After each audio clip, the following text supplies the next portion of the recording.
आमेमाने सबुबले कामरे बाहरକୁ ଯାଇଥାଉ।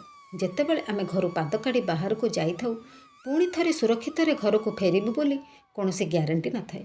ଯେତେବେଳେ ଆମେ ବାହାରକୁ ଯାଉ କି ଆମ ପିଲାମାନେ ଘରୁ ବାହାରକୁ ଯାଆନ୍ତି, ଆମମାନଙ୍କ ମନଟି ସବୁବେଳେ ପିଲାମାନଙ୍କ ପାଖରେ ଥାଏ।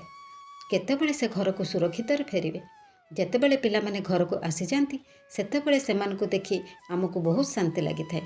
ଆସନ୍ତୁ ଆଜି ଆମେ ଜାଣିବା କେମିତି ଆମେ ଘରୁ ବାହାରିବା ଏବଂ କେମିତି ଆମେ ପିଲାମାନଙ୍କୁ ଘରୁ ସୁରକ୍ଷା କବଚ ଦେଇ ବାହାରକୁ ଛାଡ଼ିବା, ଯାହାକି ଆମ ମନରେ କୌଣସି ଭୟ ରହିବ ନାହିଁ। ଯେତେବେଳେ ବି ଆମେ ଘରୁ ବାହାରୁଛେ କି ଆମ ପିଲାମାନେ ଘରୁ ବାହାରୁଛନ୍ତି, ସବୁବେଳେ ଶ୍ୱାସକ୍ରିୟାକୁ ଚେକ୍ କରନ୍ତୁ। ମନେ ରଖନ୍ତୁ, ଆମର ଶ୍ୱାସକ୍ରିୟା ସବୁବେଳେ ଦୁଇଟି ନାକପୁଡ଼ାରେ ହୋଇନଥାଏ। ଯଦି ବାମପଟ ନାକପୁଡ଼ା ଖୋଲା ଥାଏ, ସେତେବେଳେ ଡାହାଣ ପଟ ନାକପୁଡ଼ା ବନ୍ଦ ଥାଏ।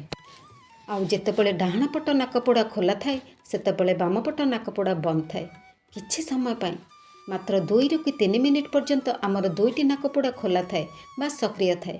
ଯେତେବେଳେ ଆମର ଦୁଇଟି ଯାକ ନାକ ସକ୍ରିୟ ହୋଇ ଶ୍ୱାସକ୍ରିୟା କରିଥାନ୍ତି, ସେତେବେଳେ ଆମେ ଘରୁ କେବେ ବି କୌଣସି କାର୍ଯ୍ୟରେ ବାହାରକୁ ଯିବା ନାହିଁ କି କୌଣସି ଶୁଭ କାର୍ଯ୍ୟ ମଧ୍ୟ ସେତେବେଳେ କରିବା ନାହିଁ।